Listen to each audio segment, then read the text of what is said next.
کل ہی ایک PIB auction ہوا تھا جو کہ پاکستان کی ہسٹری کے لیے it's been one of the biggest PIB auctions, جس میں 500 ارب سے زیادہ کا بینکس نے پارٹیسپیٹ کیا ہے اور اس کو لیا ہے، اس سے مطلب یہ ہوتا ہے کہ بینکس کو بھی فائنینشیل سیکٹر کو یہ کانفیڈنس ہے کہ لانگ ٹرم ریٹس یعنی کہ لانگ ٹرم اسٹیبلٹی ہے۔ اس کی میں اب جو 2-3 پرائیویٹائزیشن کی پروسیسز ہم لوگ بات کر رہے ہیں، اور which ever one happens earlier will obviously give more credibility to the next one, تو اس کے جو پروسیڈز بھی آئیں گے وہ ہمارا فسکل ڈیفیسٹ ہے اس کو کم کرنے میں دے گا۔ بٹ ہم لوگ کو یہ بھی دیکھنا چاہیے کہ جو جہاں جس کارپوریٹ سے ہم لوگ بلیڈ کر رہے ہیں، چاہے وہ پاکستان اسٹیل ہو یا PIA ہو یا کوئی اور ہو، اس کو وہاں سے جہاں ہم بلیڈ کر رہے ہیں اس کو بھی روکنا چاہیے۔ تو I think the privatisation process is important, اور وہ ہمیں فسکل سپورٹ کافی کرے۔ بہت شکریہ فیصل مم صاحب۔ پاکستان میں معیشت کی بہتری کے حوالے سے گفتگو کر رہے تھے، اور پاکستان کی زر مبادلہ کے ذخائر 10 ارب ڈالر سے تجاوز کر چکے ہیں۔ پاکستانی روپیہ ڈالر کے مقابلے میں مستحکم ہو رہا ہے، اور مسلسل پاکستان کی معیشت کی بہتری کے سلسلے میں اچھی خبریں سامنے آ رہی ہیں۔ وقت ہوا ایک بریک کا، اور بریک کے بعد بات کریں گے بھارتی کرکٹ بورڈ کے سربراہ سری نواسن پر دباؤ بڑھ رہا ہے کہ وہ استعفیٰ دے دیں۔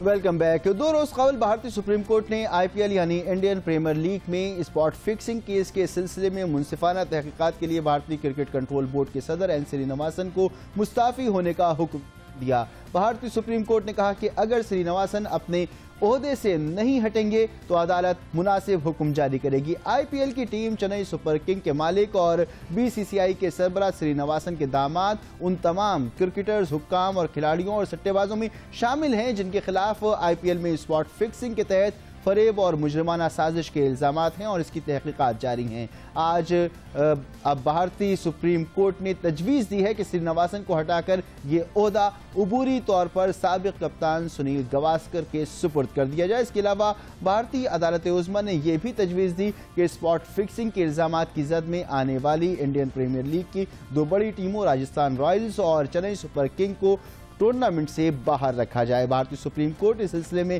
کل عارضی حکم جاری کرے گی، جبکہ سری نواسن کے مستقبل پر سماعت اب 16 اپریل کو ہوگی۔ اس پورے معاملے نے بھارتی کرکٹ کو سنگین بحران سے دوچار کر دیا ہے۔ اسی پر بات کرنے کے لیے ہمارے ساتھ موجود ہیں نئی دلی سے اخبار DNA انڈیا کے اسپورٹس ایڈیٹر چندر شیکھر لوتھرا۔ آداب چندر شیکھر لوتھرا صاحب، آپ ہمارے ساتھ موجود ہیں، بہت شکریہ آپ کا۔ جولائی 2014 میں سری نواسن ICC کے نئے ڈھانچے کے سربراہ ہوں گے۔ اس سارے پس منظر میں سری نواسن کی ساکھ کو کتنا نقصان پہنچا ہے، کیونکہ وہ ICC جیسے اہم ادارے کے سربراہ بننے جا رہے ہیں؟ دیکھیں، بہت سمپل ہے یہ چیز، اس میں کوئی ہمیں راکٹ سائنس نہیں چاہیے۔ ایک کرپٹ ویکتی جس کے اگینسٹ پروب چل رہی ہے، جب تک ان کو کلین چٹ نہیں مل جاتی، وہ ICC تو دور کی بات ہے، وہ کسی کلب کرکٹ کے بھی سربراہ نہیں بن سکتے، پہلی چیز۔ اور دوسرا، دیکھیں بھارت میں ایک بہت سمپل سی ایک جو ڈسکشن چل رہی ہے وہ ہے کہ کیا ایک ویکتی کو بچانے کے لیے، کیا ایک ویکتی سچ میں گیم آف کرکٹ سے بڑا ہو گیا؟ کیا ایک ویکتی نے اتنا کرکٹ کو خراب کرنے کے لیے اور اپنے پیسہ کمانا کہیں یا اپنے آپ کو آگے لے جانا، یا اپنی ٹیم چنئی سپر کنگز جس طرح سے کانفلکٹ آف انٹرسٹ کی بات چلتی ہے، IPL کی ٹیم انہوں نے خرید رکھی ہے، کیا یہ ایک ویکتی کے لیے پوری کرکٹ کو داؤ پہ لگا دیں گے؟ کرکٹ کسی ایک ویکتی کی جاگیر نہیں ہے۔ کرکٹ ان ویکتیوں سے، ہم آپ سے سب سے بہت اوپر ہے، اس لیے گیم کو بچانا سب سے پہلا فرض ہے۔ اس لیے شری نواسن جیسے ویکتی کو اگر تو کلین چٹ ملے تو الگ بات ہے، لیکن فی الحال جو حالات ہیں ابھی بہت نزدیک، تو کوئی کلین چٹ تو دور کی بات، ان کو بچنا بہت مشکل ہو جائے گا جس طرح سے ان کے اگینسٹ ایلیگیشنز لگے۔ جی، جیسا کہ آپ نے کہا کہ یہ ایک بری خبر ہے، اور بورڈ کے سربراہ، کرکٹ بورڈ کے سربراہ پر جوئے اور سٹے بازی کے الزامات ہیں، مگر صرف وہی نہیں ہیں، اس میں مہندر سنگھ دھونی بھی ہیں، ان کے علاوہ دیگر کرکٹ پلیئرز ہیں، حکام ہیں، کیا ان کے خلاف بھی اسی طرح کی جانچ، اسی طرح کی تحقیقات ہو رہی ہیں؟